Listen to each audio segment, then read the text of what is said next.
시간 우리의 삶을 인도하시고 우리의 주인 되시는 주님께 큰 영광을 올려드리길 소망합니다. 찬양을 들려드리길 소망합니다.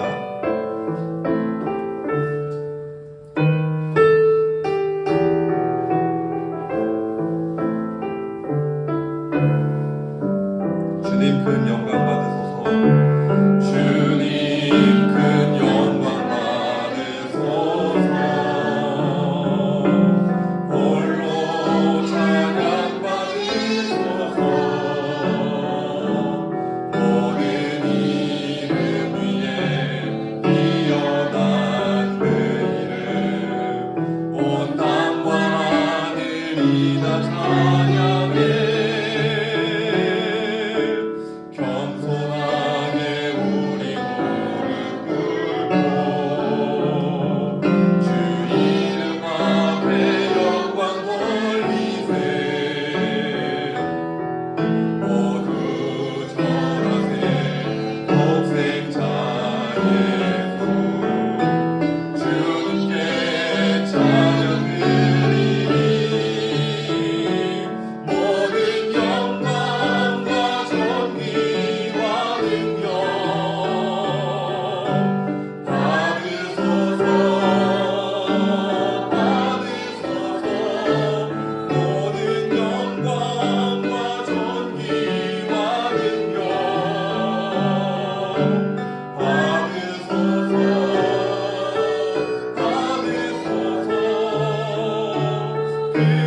그리스도 살아계신 하나님 모든 영광과 존귀와 능력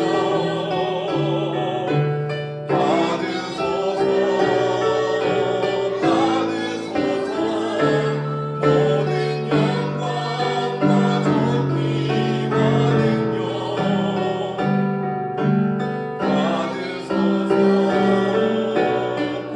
능력 그리스도 살아계신 하나님.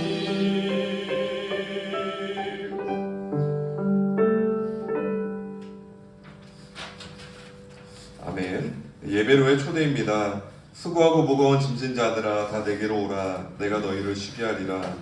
나는 마음이 온유하고 겸손하니 나의 멍에를 메고 내게 배우라. 그리하면 너희 마음이 쉼을 얻으리니 이는 내 멍에는 쉽고 내 짐은 가벼움이라 하시니라. 아멘. 경배 찬송 31장 다 함께 찬송하겠습니다.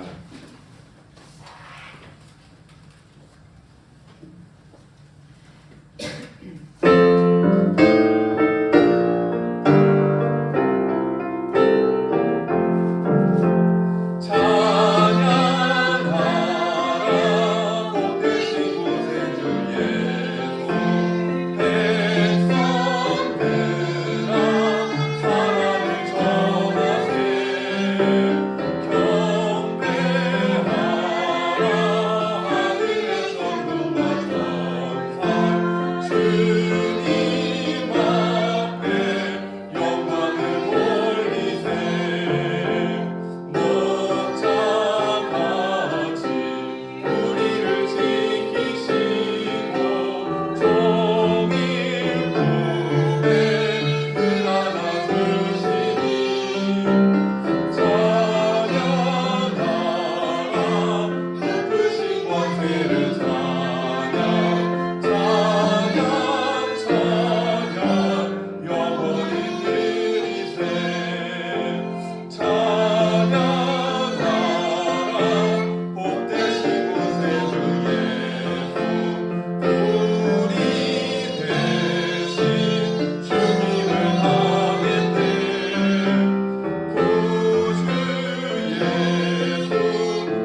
신경으로 신앙을 고백하도록 하겠습니다. 전능하사 천지를 만드신 하나님 아버지를 내가 믿사오며 그 외아들 우리 주 예수 그리스도를 믿사오니 이는 성령으로 잉태하사 동정녀 마리에게 나시고 본디오 빌라도에게 고난을 받으사 십자가에 못 박혀 죽으시고 장사한 지 사흘 만에 죽은 자 가운데서 다시 살아나시며 하늘에 오르사 전능하신 하나님 우편에 앉아 계시다가 죄로서 산 자와 죽은 자를 심판하러 오시리라. 성령을 믿사오며 거룩한 공예와 성도가 서로 교통하는 것과 죄를 사하여 주시는 것과 몸이 다시 사는 것과 영원히 사는 것을 믿사옵나이다. 아멘. 찬송가 540장 다 함께 찬송하겠습니다.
교동문 1번 시편 1편 말씀입니다.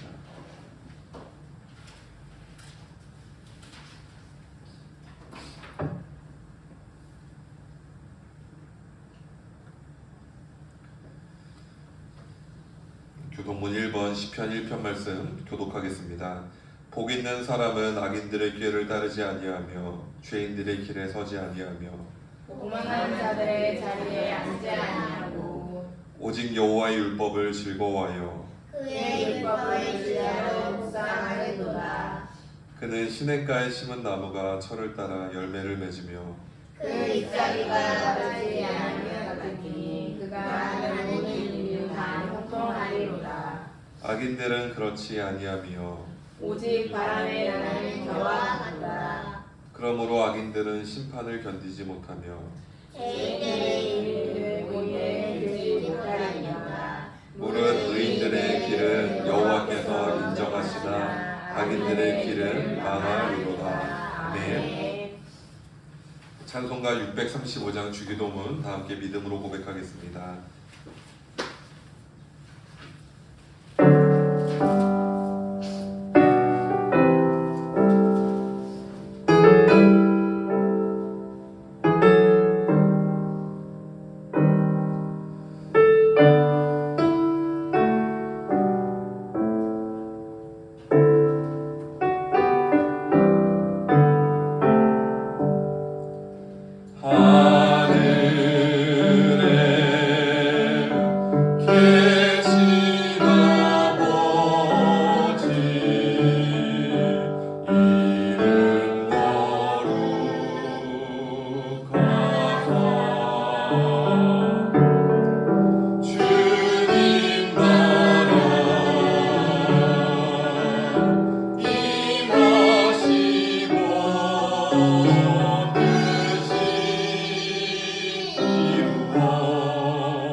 신약성경 데살로니가후서 3장 6절에서 13절까지의 말씀 함께 보도록 하겠습니다.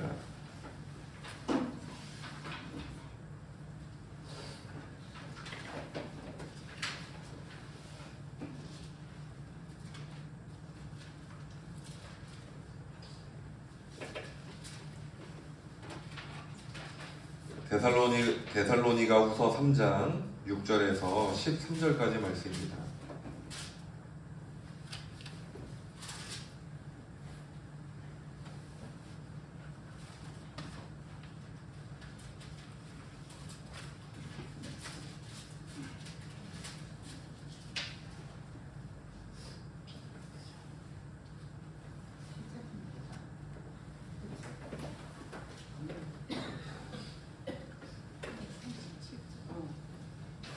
데살로니가후서 3장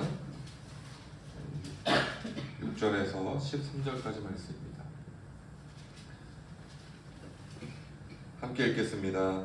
형제들아, 우리 주 예수 그리스도의 이름으로 너희를 명하노니 게으르게 행하고 우리에게서 받은 전통대로 행하지 아니하는 모든 형제에게서 떠나라.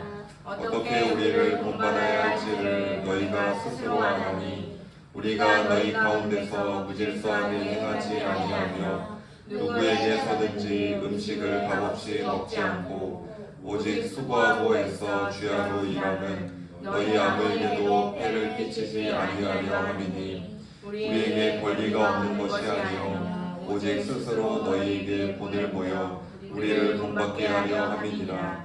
우리가 너희와 함께 있을 때에도 너희에게 명하기를 누구든지 일하기 싫어하거든 먹지도 말게 하라 하였더니 우리가 들은즉 너희 가운데 게으르게 행하여 도무지 일하지 아니하고 일을 만들기만 하는 자들이 있다 하니 이런 자들에게 우리가 명하고 주 예수 그리스도 안에서 권하기를 조용히 일하여 자기 양식을 먹으라 하노라. 형제들아 너희는 선을 행하다가 낙심하지 말라. 아멘.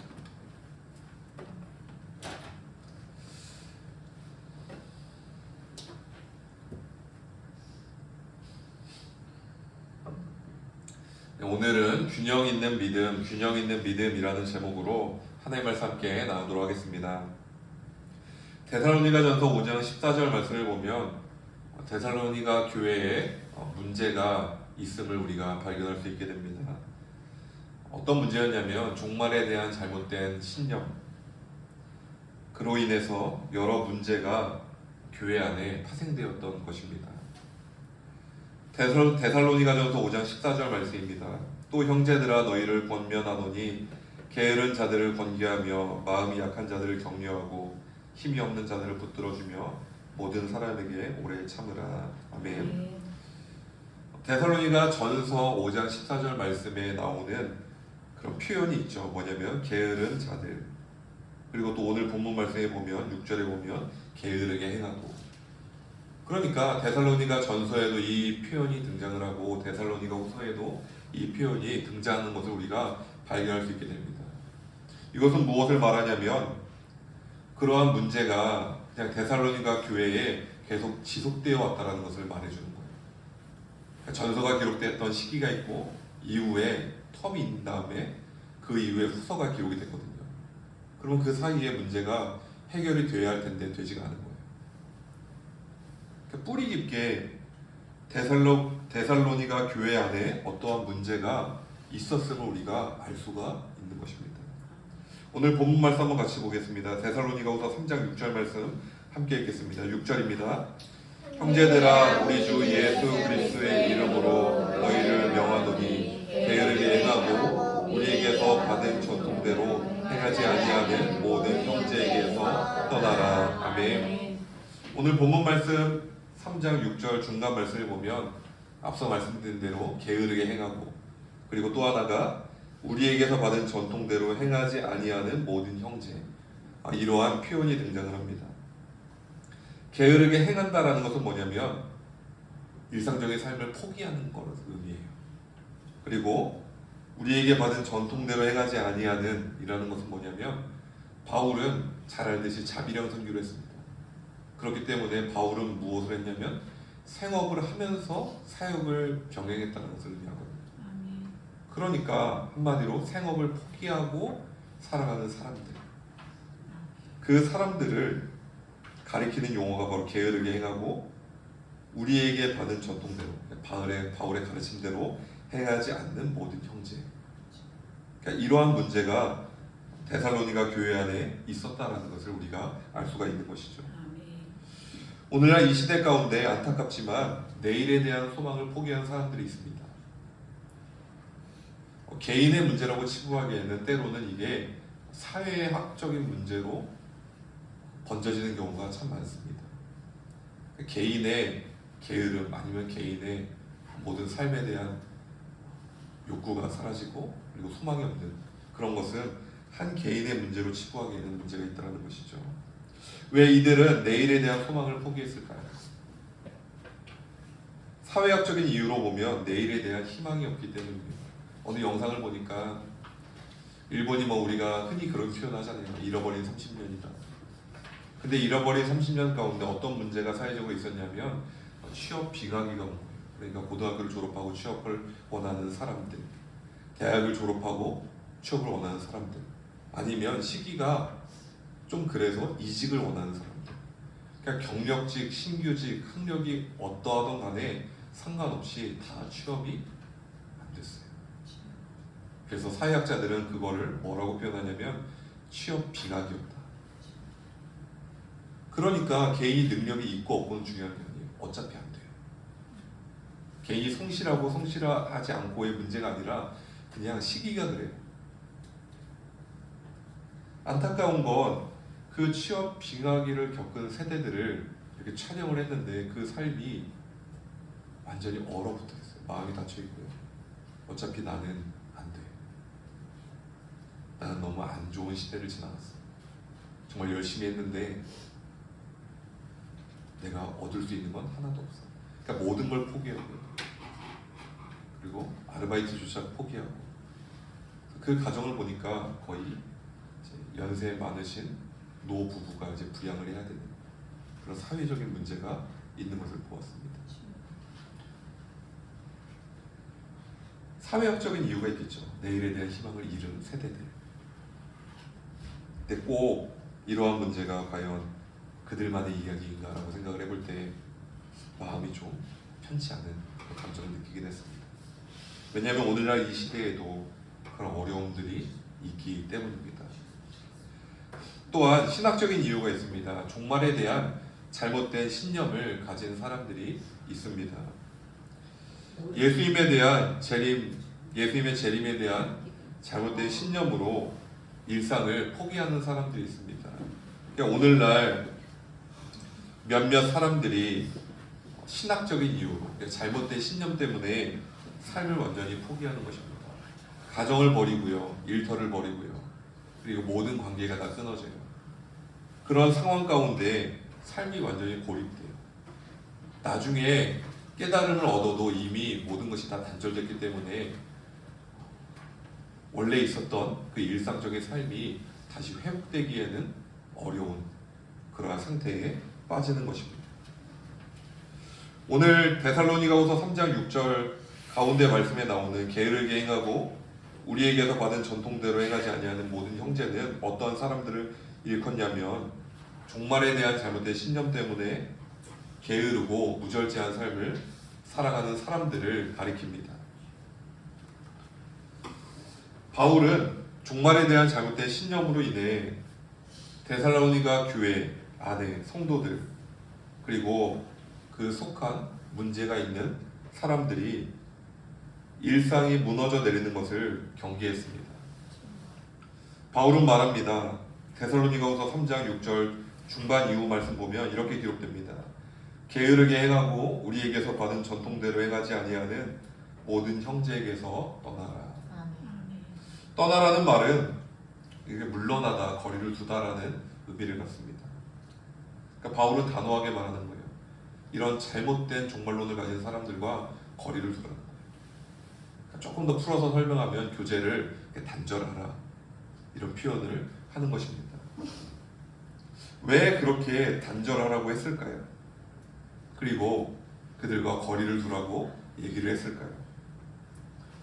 인생 가운데 때때로 잘못된 신념이나 잘못된 가르침에 깊이 빠져 있는 사람들을 보게 됩니다. 길을 가다가 이야기를 걸어오기도 하고요. 아니면 전화가 걸려오기도 합니다. 제가 목회자니까 전화가 노출되어 있다 보니까 그런 전화가 종종 옵니다. 사실 대화가 안 돼요. 그러니까 정상적인 사고를 하지 않는 경우가 참 많습니다.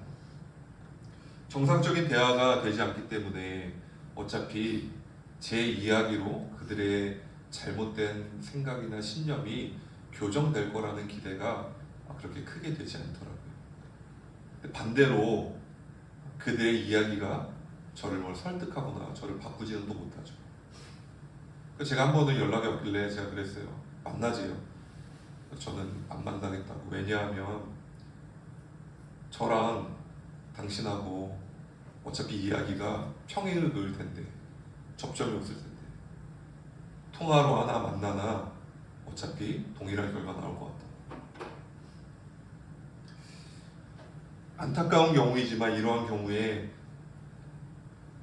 교제를 단절하는 방법 외에는 다른 방법은 딱히 존재하지 않습니다. 실질적으로 대화를 단절하거나 아니면 정말 심각한 경우는 가정 사이에도 단절이 일어나는 경우가 발생이 돼요. 정말 큰 문제죠. 다만 세월이 흘러서 다시 회복되거나 깨달음이 오기를 간절히 기도할 뿐입니다. 아멘. 너무 늦지 않게 회복되었으면 좋겠다라는 생각을 갖습니다. 바울은 종말에 대한 잘못된 신념을 가진 형제들에게서 떠나라고 말합니다. 그런데 동시에 그러한 사람들을 형제들이라고 부르고 있습니다. 왜 바울은 그러한 자들 아니면 그러한 사람들이라고 하지 않고 그들을 형제라고 불렀을까요? 그것은 바울이 탕자를 기다리는 아버지의 마음으로 잘못된 신념을 가진 이들이 다시 회복되기를 기다리는 마음이 있었기 때문입니다. 사람의 말에는 사람의 생각과 가치관이 담겨져 있습니다. 우리가 무심코 뱉는 단어나 무심코 뱉는 표현 가운데 때로는 그 사람의 인격이 담겨져 있는 경우도 있어요. 무엇이냐면 바울이 그들을 이렇게 표현한 건 뭐냐면 바울이 그들을 어떠한 마음으로 생각했는지가 이 표현 안에 담겨져 있는 것이죠. 아멘. 다시 회복되고 다시 데살로니가 교회의 일꾼으로 정상적인 일꾼으로 세워지기를 소망했던 것입니다. 아멘. 더함교회와 저와 성도님들을 통하여 이 시대의 탕자와 같은 영혼들이 다시 회복되는 역사가 충만하게 나타나시기를 예수님의 이름으로 축복드립니다. 아멘.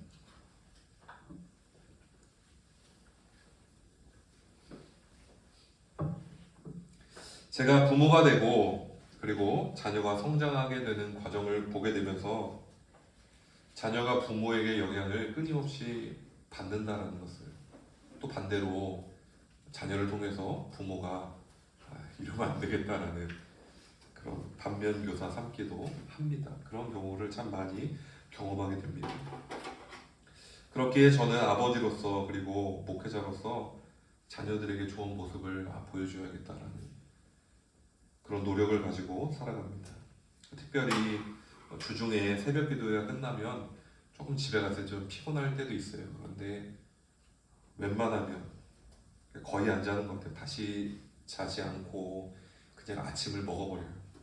아침을 먹고 좀 쉬더라도 교회 가서 쉬자는 마음으로 그냥 커피까지 마시고 출근을 합니다.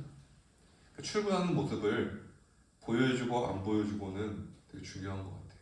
그래서 그 모습을 보여줘야지. 그래서 어떻게 보면 저와의 약속으로 시작했던 게 자녀들에게 좋은 모습을 보여줘야지 라는 생각으로 발전된 것 같습니다. 그리고 월요일이든 토요일이든 뭐 특별한 일이 없어도 웬만하면 교회에 이제 출근하려고 합니다. 어제도 제가 아침에 이제 준비하고 출근하니까 애들이 오늘도 이제 출근하네요. 그래서 오늘 가서 할 일이 있다고 연초라서 할 게 많다고 제가 그랬어요. 또 저녁에 주간에 성경을 바빠가지고 좀 못 읽으면 저녁에 성경을 읽는 모습을 보여주기도 하고 그리고 찬양 집회 영상을 이렇게 보기도 하고 그래서 좀 그리스도인다운 모습을 보여주려고 노력합니다. 부족한 모습도 많이 보여주지만 그래도 좀 좋은 모습을 많이 보여주려고 노력을 하는 편입니다. 진정한 교육은 교육학에서 말하는 것도 그렇고 제가 살면서 경험해 보니까 가르치는 영역이 아니라 보여지는 영역에서 이루어지는 경우가 참 많습니다. 그러니까 교육은 내가 애들을 가르쳐도 되는 게 아니라 그냥 보여주는 거예요. 보여주면 배우는 거고 그리고 목회자로서도 마찬가지라고 생각을 합니다. 목회자로서 어떠한 교육이나 어떠한 가르침을 제가 주려고 하는 게 아니라 목회자답게 살아가다 보면 그러면 배워지는 그런 부분이 있지 않나라는 생각을 가지고 살아갑니다. 그러한 의미에서 바울은 가르치는 차원이 아니라 보여지는 차원으로 데살로니가 교회 성도들을 가르쳤습니다. 그러니까 삶으로 가르쳤어요. 이게 바로 바울의 가르침의 큰 특징입니다. 오늘 데살로니가후서 3장 7에서 9절 말씀에 그 내용이 나옵니다. 한번 읽어보겠습니다. 7절에서 9절입니다.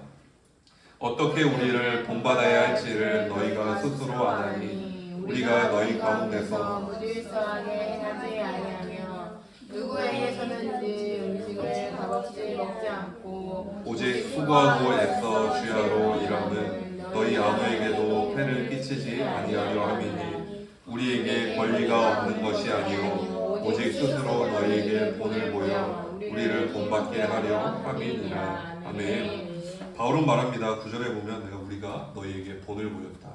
아멘. 그리고 우리를 본받게 하려 함이니라. 아멘. 말로 가르치는 게 아니라 그냥 삶으로 가르치려고 했어요. 본을 보였고요. 그 본을 따라 살기를 원했습니다. 이처럼 바울은 본이 되는 삶을 살기 위해 노력했습니다. 그 일을 위해서 선택한 것이 뭐냐면 데살로니가후서 3장 8절 중간의 말씀을 보면 바울은 수고하고 애써 주야로 일을 했습니다. 원칙적으로 바울은 이방인의 사도로서 교회로부터 양식을 공급받을 수 있었습니다. 먹고 마실 것을 공급받을 수 있는 권리가 있었습니다. 또 하나가 교회로부터 재정적인 도움을 받을 권리를 가지고 있었습니다. 바울도 이 사실을 부정하지는 않습니다. 오늘 본문 말씀 9절 앞에 말씀을 보면 바울은 이렇게 말합니다. 우리에게 권리가 없는 것이 아니요. 아멘. 바울은 자신에게 권리가 없는 것은 아니다라고 이야기를 합니다. 그러나 바울은 그럼에도 불구하고 수고하고 애써 주야로 일을 하는 삶, 그러니까 자비랑 선교를 스스로 선택했습니다. 왜 바울은 이러한 일을 선택했을까요? 그리고 왜 바울은 이러한 일들을 선택할 수 있었을까요?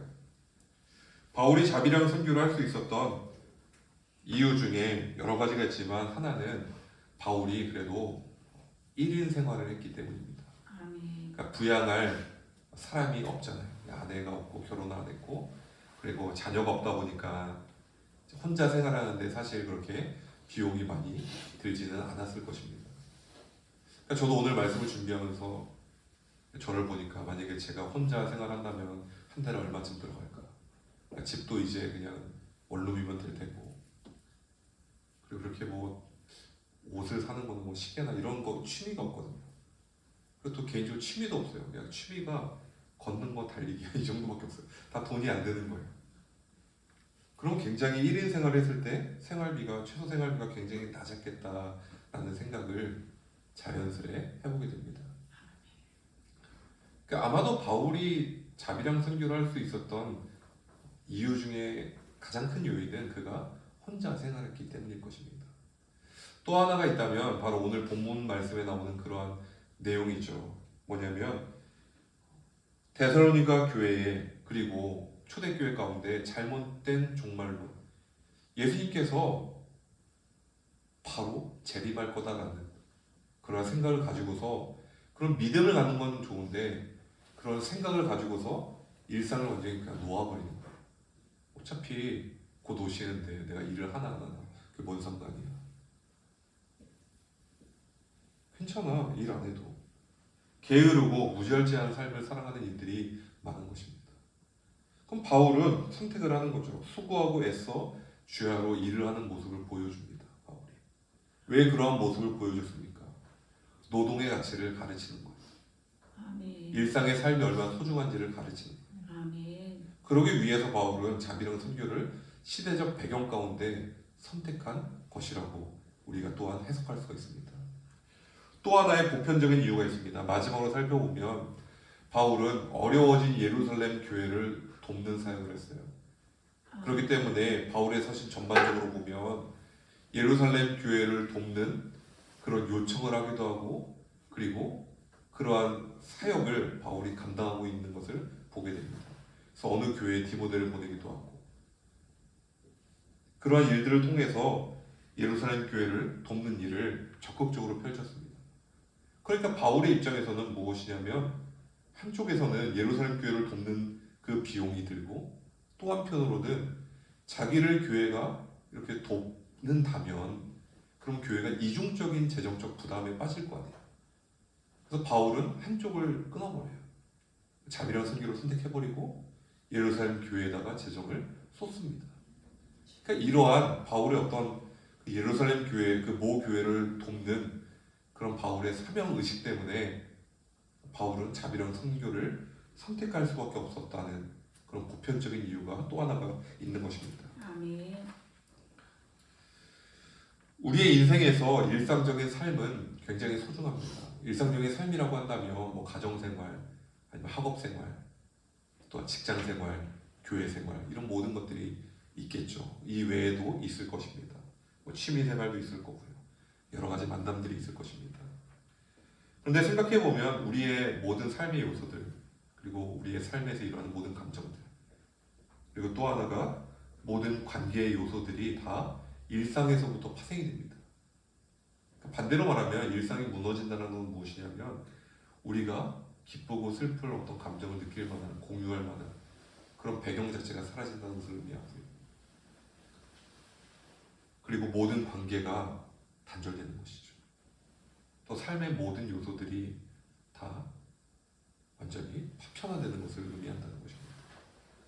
그러므로 일상적인 삶은 모든 것의 뿌리가 되는 것입니다. 바울은 데살로니가 교회 성도들이 그들의 삶의 뿌리가 되는 일상적인 삶이 유지가 되기를 원했습니다. 아멘. 왜냐하면 일상이 가장 중요하기 때문입니다. 일상이 완전히 사라진 상태에서 우리에게 기쁨도 없고요, 슬픔도 없어요. 왜냐하면 제가 그러한 영상을 보니까 모든 게 단절된 분이 있더라고요. 집도 해주고 혼자 살 수 있도록 했는데 노숙을 하던 분을 이렇게 옮겨준 거예요. 정부에서 주택을. 근데 거기 있어도 외딴 섬에 살더라고요. 왜냐면 관계도 없죠. 함께 나눌 대화할 사람도 없죠. 그러니까 집에 있는 시간 빼고는 다시 서울역으로 가는 거예요. 왜냐면 거기가 고향이니까. 가면 만날 사람도 있으니까. 그러니까 우리의 삶이 집이 주어졌다고 그리고 따뜻하다고 씻을 곳이 있다고 우리의 삶이 완성되는 게 아니더라고요. 우리의 삶은 철저하게 일상적인 삶, 일상적인 관계 속에서 다 이루어지고 있다는 거예요. 아멘. 그러니까 바울은 이 일상의 가치 그리고 노동의 가치 이런 모든 일상적인 가치들을 세워나가는데 부단히 노력했다는 것을 우리가 오늘 성경을 통해서 알 수가 있습니다. 아멘. 바울은 말합니다. 데살로니가 교회 성도들을 향해 오늘 본문 말씀 3장 9절 끝에 말씀 보면 우리를 본받으라. 아멘. 우리를 본받아서 이 일상의 가치를 소중히 여기라고 바울은 선언하고 있습니다. 아멘. 그리스도인은 일상적인 삶을 소중히 여겨야 합니다.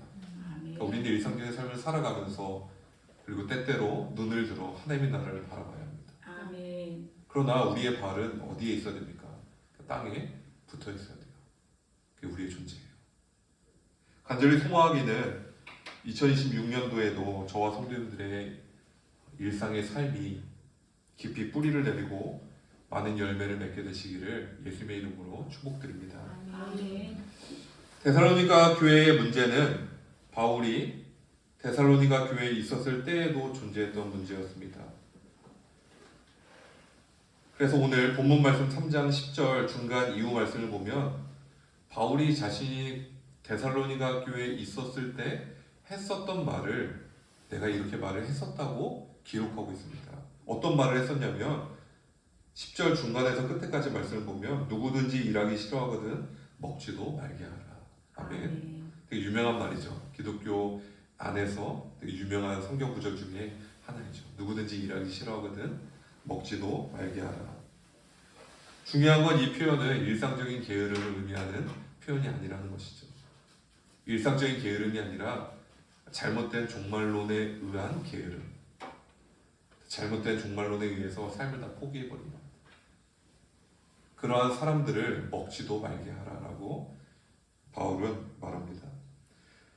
데살로니가후서 3장 10에서 12절 말씀 함께 읽겠습니다. 10절에서 12절입니다. 우리가 너희와 함께 있을 때에도 너희에게 명하기를 누구든지 일하기 싫어하거든 먹지도 말게 하라 하였더니 우리가 들은즉 너희 가운데 게으르게 행하여 도무지 일하지 아니하고 일을 만들기만 하는 자들이 있다 하니 이런 자들에게 우리가 명하고 주 예수 그리스도 안에서 권하기를 조용히 일하여 자기 양식을 먹으라 하노라. 아멘. 데살로니가 교회에는 종말에 대한 잘못된 신념을 가진 사람들이 있었습니다. 오늘 본문 말씀 3장 11절 중간 그리고 끝에 말씀 보면 이런 표현들이 있습니다. 게으르게 행하여 도무지 일하지 않는 자들.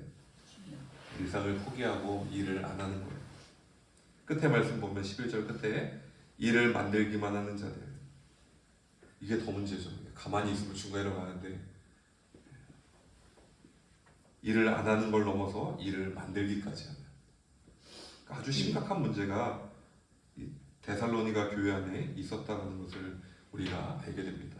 아멘. 근데 정말 큰 문제는 게으르게 행하고 도무지 일하지 않는 자들, 일을 만들기만 하는 자들을 바울이 6절 말씀에서 모든 형제라고 표현을 했습니다. 그런데 이 형제라는 표현이 어떠한 사람들을 의미하냐면 데살로니가 교회 성도를 가리키는 말이 아니라 사역자를 가리키는 말이에요.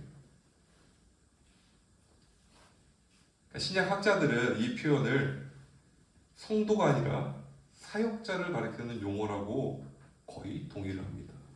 자료를 찾아보니까 대체로 그렇게 의견을 내더라고요. 그러면 진짜 큰 문제죠. 그러니까 교회 안에 사역자들이 일상을 포기하고 그리고 또 일상을 포기하는 걸 떠나서 일을 만들고 일을 만든다는 것은 무엇입니까? 잘못된 신념을 가르치거나 그리고 잘못된 신념으로 인해서 파생되는 삶의 나태하고 게으른 모습들을 보여주기 시작하는 거예요. 교회 안에. 그러면 성도들은 그래도 믿음으로 살려고 하고 그리고 믿음으로 내가 성실하게 살려고 하는데 이 모습을 보면서 어떠한 마음이 들겠습니까? 무거운 마음이 들겠죠. 그러므로 데살로니가후서 3장 8절 11절 말씀에 나오는 이런 표현들 음식을 값없이 먹고 게으르게 행하여 일하지 않고 일을 만들기만 하는 사람들 이 사람들이 데살로니가 교회 사역자였다는 것을 우리가 알 수가 있고요. 그리고 이 교회의 성도들은 이 사역자들의 모습을 보면서 불편한 마음으로 신앙생활을 했다라는 것이죠. 데살로니가후서 3장 13절 말씀 함께 읽겠습니다. 13절입니다. 형제들아 너희는 선을 행하다가 낙심하지 말라. 아멘. 데살로니가 교회 성도들의 마음이 낙심이 되었겠죠. 그리고 믿음으로 살고 성실하게 살려고 하는 그들의 삶이 이런 선한 행위가 어떠한 의미가 있다라는 그런 절망 가운데 빠졌을 때 바울은 이야기하는 거죠. 우리를 본받으라. 또 하나 이야기합니다. 낙심하지 말라. 바울이 왜 자비랑 순교를 할 수밖에 없었는지 이런 시대적 배경을 보면 우리가 이해가 되는 부분들이 참 많습니다. 바울은 현실의 문제 앞에서 지쳐있는 데살로니가 교회 성도들을 향하여 권면합니다. 형제들아 너희는 선을 행하다가 낙심하지 말라. 아멘. 그리스도인의 삶도 마찬가지입니다. 그리스도인의 삶에 어려움이 없는 사람이 없습니다. 우리의 삶 가운데 어려움이 때때로 많이 있습니다. 목회자의 삶에도 어려움이 때때로 많이 찾아옵니다. 그러나 우리가 믿음으로 살기 위해 분투합니다. 낙심하지 않고 믿음으로 살기 위해 오늘을 걸어갑니다. 그리스도인의 삶에 문제가 없는 사람이 어디 있겠습니까? 문제가 다 있습니다. 문제가 있음에도 불구하고 선한 마음으로 주의 몸된 교회를 섬기고 가정을 일구고 그리고 성실하게 하루하루를 일하며 살아가는 것이죠. 그러므로 우리는 믿음으로 또한 선한 마음으로 오늘을 살아가야 합니다. 오늘 설교 제목처럼 균형 있는 믿음을 가져야 합니다. 하나님 나라에 대한 분명한 확신도 있어야 하지만 동시에 우리의 일상에서의 가치, 이 땅에서의 삶에 대한 가치를 소중히 붙들어야 합니다. 이 균형이 깨질 때 교회가 위기가 있고 가정에 위기가 있는 것이죠. 저와 성도님들께서 삶의 어려움과 문제들 속에서도 오직 우리 주 예수 그리스도를 바라보며 오늘 믿음과 선한 마음으로 가득 채워가시기를 예수님의 이름으로 축복드립니다. 아멘. 기도하겠습니다. 참 좋으신 하나님, 언제나 거룩하시고 오늘날 우리의 삶을 이끌어 가시는 그 신실하신 주님을 찬양합니다. 이 땅을 살아가며 때때로 낙심되는 순간들도 있고 또한 마음이 무거울 때도 많이 있습니다. 그럼에도 저희가 오직 예수 그리스도를 바라보고 또한 그 주님의 놀라운 은총을 바라보며 오늘을 믿음으로 살아가고 오늘을 선한 마음으로 살아가게 하여 주옵소서. 아멘. 또 함께 성도님들의 삶의 여정과 또한 그 소속된 모든 곳에서의 여정이 하나님의 계획 안에 이끌림 받는 그러한 삶의 여정이 될 수 있도록 주님께서 친히 그 삶을 붙잡아 주옵소서. 아멘. 이 모든 기도 예수님의 이름으로 간절히 기도드립니다. 아멘. 이 시간에는 봉헌 찬송 50장 1절 다 함께 찬송하면서 드려진 예물 봉헌 드리도록 하겠습니다.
거룩하신 여호와 하나님, 이 시간 주님을 사모하는 마음으로 귀한 예물을 봉헌드립니다.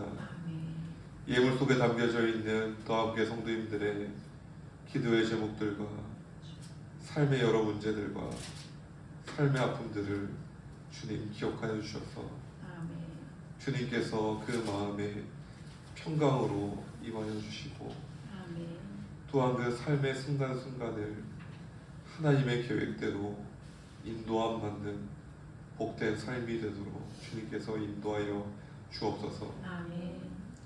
또한 이 시간 주님께 저희의 모든 것을 올려드립니다. 저희의 찬양과 모든 영광을 사람이 아니라 주님 홀로 받아 주옵소서.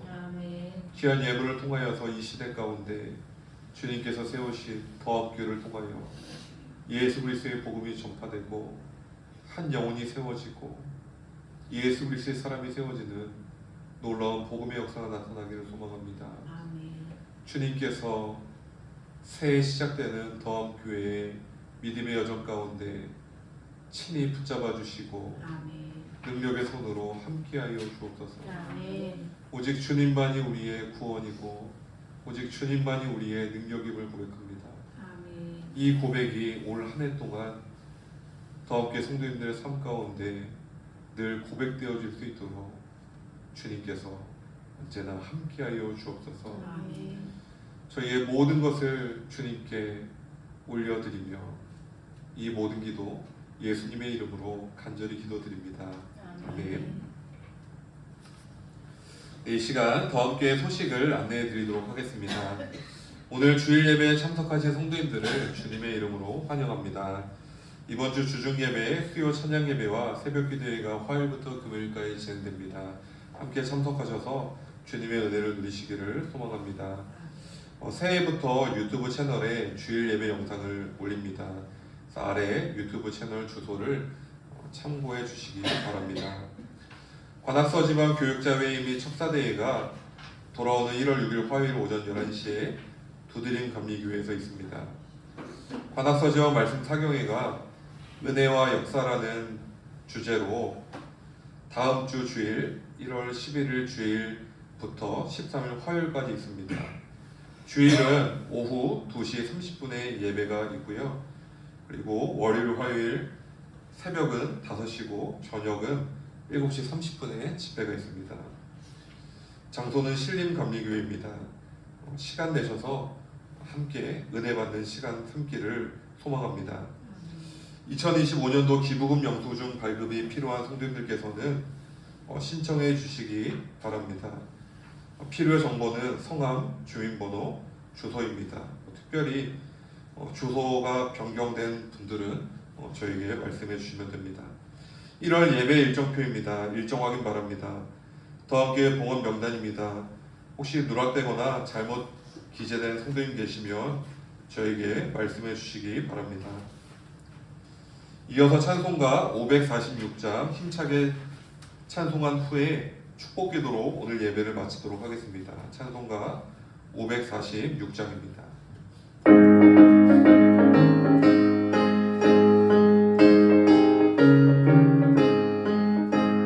주님 약속하신 말씀 위에서 영원토록 주를 찬송하리라. 소리 높여 주께 영광 돌리며 약속 믿고 주께 소리라.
지금은 우리 주 예수 그리스도의 은혜와 하나님 아버지 아낌없는 사랑하심과 성령님의 친밀한 동행하심이 더함교회 위에 더함교회 성도님들의 삶의 여정과 그 가정 위에 더함교회를 섬기는 여러 손길들 위에 언제나 함께 하시기를 간절히 축원하옵나이다. 아멘.